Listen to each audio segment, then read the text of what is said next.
saya belum pernah meneliti isi dari Injil.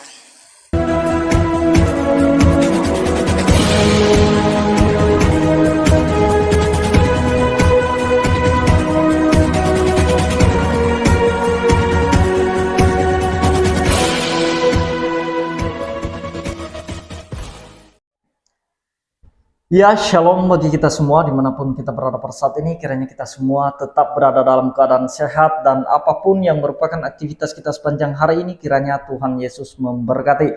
Dan kembali berjumpa lagi di channel kita ini, yaitu Zemayan Yassin. Terima kasih buat teman-teman semua dan juga para sahabat yang sudah mendukung perkembangan channel ini dengan setia, dan kiranya kita tetap menggunakannya untuk menjadi berkat bagi semua orang. Nah teman-teman, pada video kali ini saya akan menanggapi seorang wanita yang sudah mualaf, di mana dia berlatar belakang Kristen dan dia sudah menjadi penganut agama Islam, dan bahkan dia menjadi seorang ustadzah di sana. Dan di dalam setiap ceramahnya teman-teman, dia suka sekali membahas tentang agama lamanya atau kekristenan, bahkan juga isi-isi dari Alkitab. Nah teman-teman, pada kali ini kita akan mendengarkan apa yang menjadi kesaksiannya, dan ada alasan tertentu kenapa dia berpindah keyakinan, meninggalkan kekristenan, masuk Islam. Nah mari kita saksikan videonya yang berikut ini. Ketika saya mempelajari Quran dari depan ke belakang, saya nggak tahu kalau baca Quran harus dari belakang ke depan, Pak, ya kuali ora popo lah. Tapi subhanallah Bu, walaupun Quran dibolak-balik, saya tidak menemukan satu kalimat pun yang salah di dalam Al-Quran. Saya jatuh cinta pada Al-Quran. Lalu di hadapan saya ada dua kitab Bu, yaitu satu Al-Quran dan yang satu Alkitab. 33 tahun saya menjadi orang Nasrani, saya belum pernah meneliti isi dari Injil. Lalu tergelitik saya, lah Quran ki wis tak pelajari, ora ono sing salah. Saya akhirnya ingin sekali mempelajari, jangan-jangan sing salah Injil kuwi. Karena saya nggak pernah belajar Bu. Akhirnya saya buka Injil. Ketika saya membuka Injil, saya kaget luar biasa. Karena apa? Saya mendapati sebuah ayat di dalam Injil, di dalam Imamat 11 tertulis, haram bagimu makan babi dan binatang berkuku belah lain, bahkan bangkainya pun jangan kamu sentuh. Saya kaget, tak walik meneh, loh iki Injil, ini Alkitab isinya. Saya baca lagi, ternyata memang orang gereja itu haram makan babi. Enak Bu, karena saya belum tahu ayat ini. Ternyata ini tidak boleh, ini diharamkan.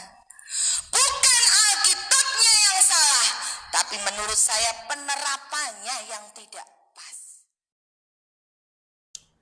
Nah jadi itu dia videonya teman-teman, singkat saja. Sebenarnya tentang poin yang dia bahas ini pernah saya bahas di video saya sebelumnya.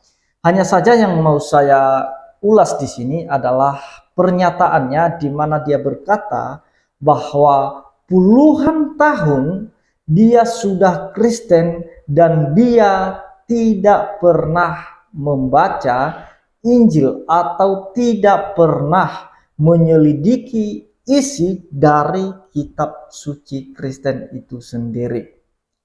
Nah, jadi tiba-tiba dia menjadi seorang mualaf teman-teman.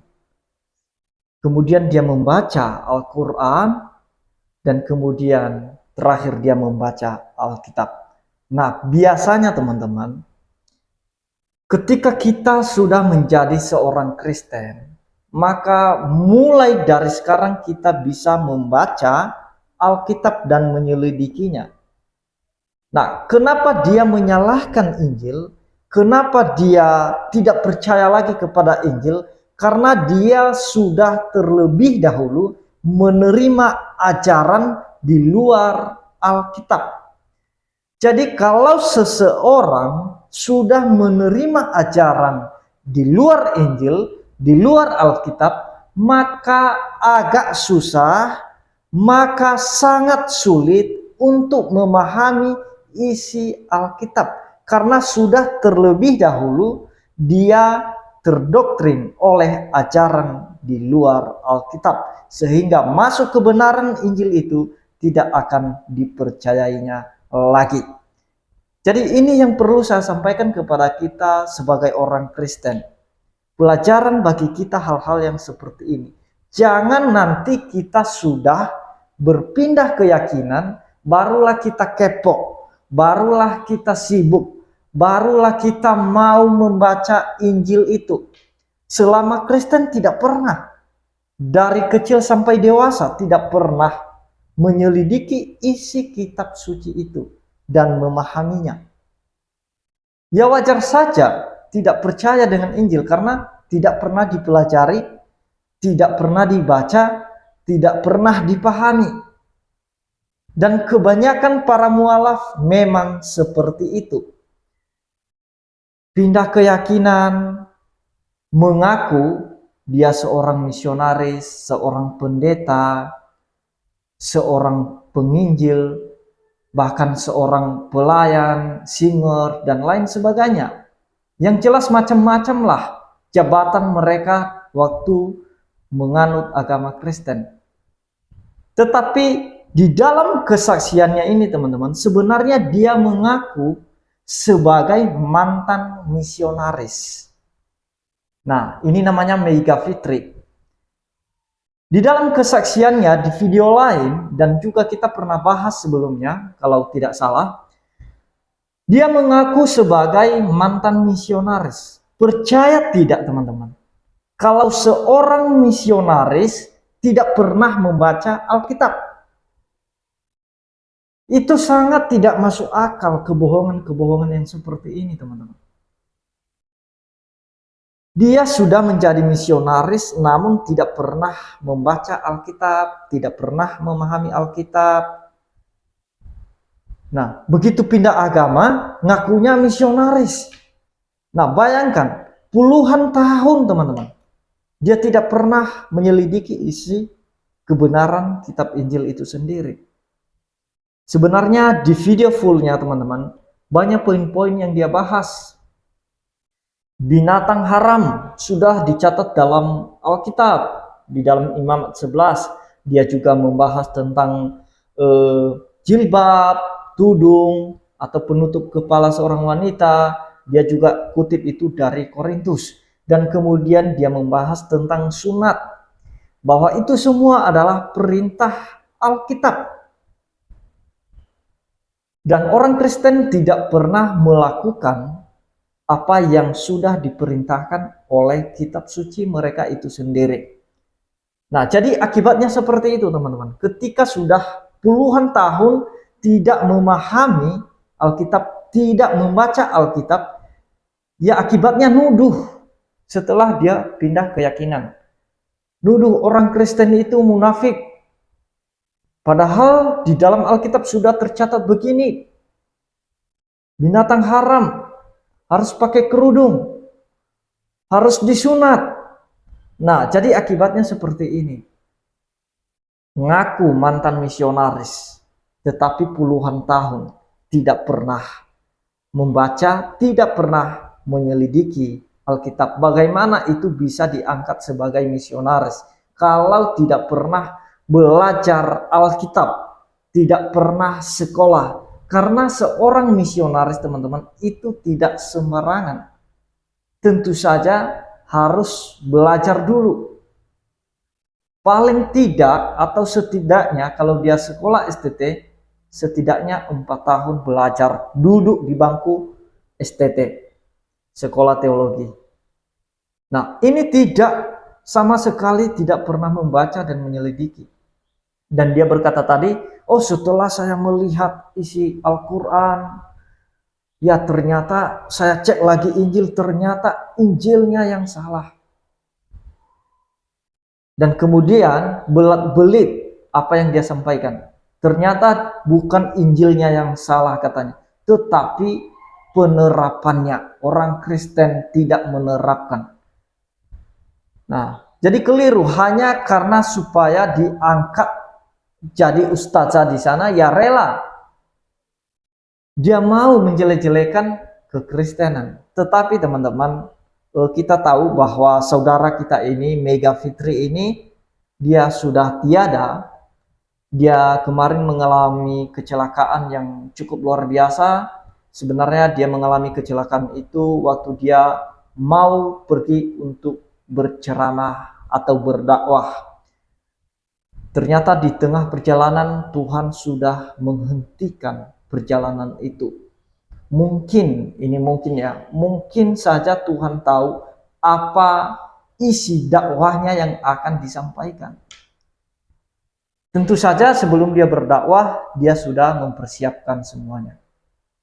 Apa isi dakwahnya, apakah memfitnah kitab suci, kitab Injil, atau memfitnah kekristenan, atau menghujat Kristus.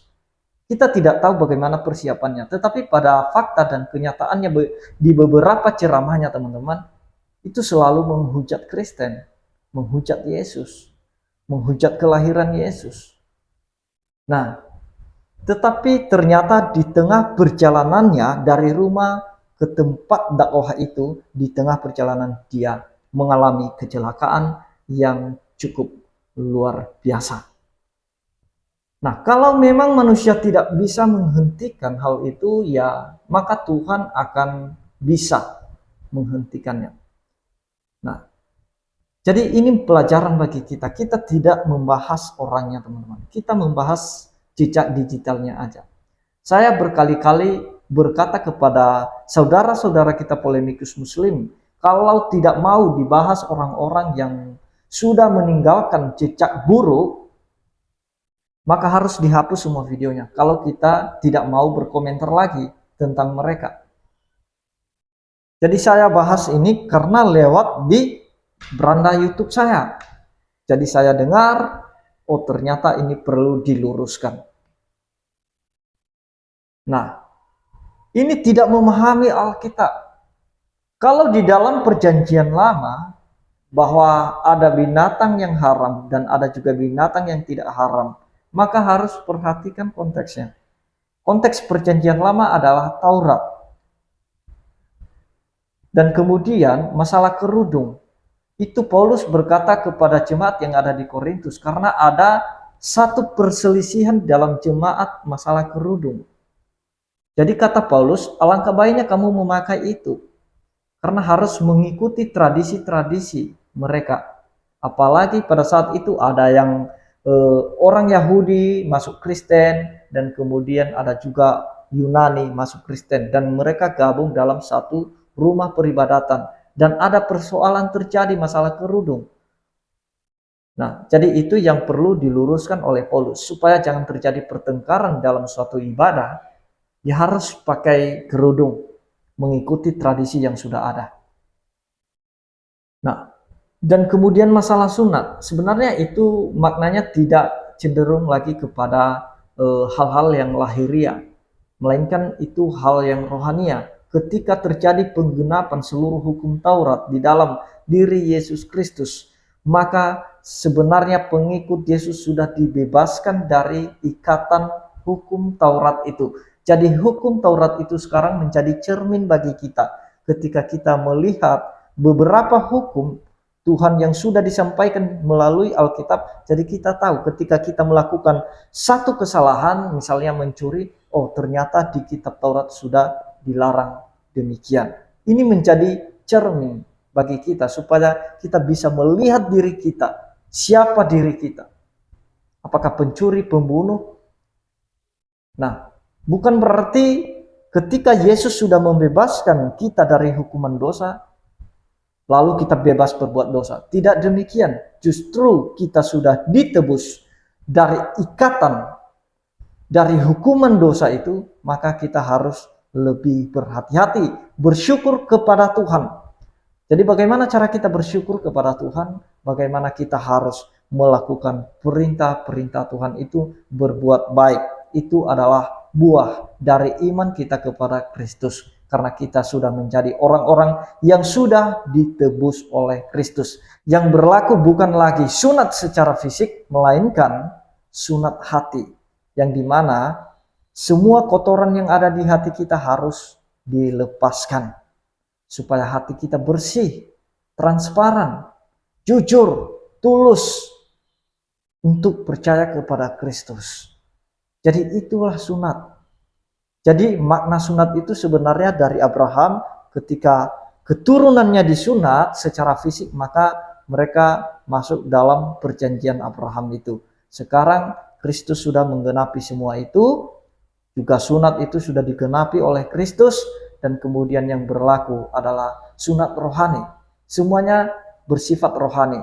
Kalau dulu adalah bait Allah itu merupakan gedung, sekarang bait Allah itu adalah tubuh kita sendiri. Lebih cenderung pada makna rohaninya. Nah, masalah binatang yang haram, Tuhan Yesus sudah berkata bahwa yang menajiskan orang adalah apa yang dari dalam keluar dari mulut kita, itulah yang menajiskan orang. Justru apa yang merupakan makanan masuk ke dalam perut itu tidak pernah menajiskan orang. Itu perkataan Tuhan Yesus. Jadi tidak ada yang salah. Yang salah adalah pemahamannya, yang salah adalah pemikirannya, yang keliru adalah memahami kitab suci itu. Kalau kita memahami konteksnya dengan benar, maka tidak ada yang salah. Jadi bayangkan ketika seorang Kristen sudah puluhan tahun tidak menyelidiki Alkitab, tidak membaca Alkitab, tiba-tiba mengaku misionaris, ya wajar keliru pemahamannya tentang Injil, tentang Alkitab. Jadi itu yang mau saya sampaikan teman-teman, supaya kita orang Kristen itu selagi kita sudah percaya kepada Yesus, mari rajin-rajin baca Alkitab. Jangan sampai seperti seorang mualaf ini. Jangan nanti sudah pindah keyakinan, sudah meninggalkan kekristenan, barulah kita kepo membuka Alkitab, membaca Alkitab. Dan itu pun kita membacanya motivasinya bukan lagi mencari kebenarannya, melainkan mencari kesalahan dari kitab suci itu sendiri. Jadi mari sebelum kita meninggalkan Kristus, mari baik-baiklah membaca firman Tuhan, pahami dengan benar. Jadi kalau kita sudah memahami dengan benar, yakinlah sampai mati kita akan tetap menjadi pengikut Kristus yang setia. Demikian yang saya sampaikan, kiranya Tuhan Yesus memberkati kita semua. Shalom.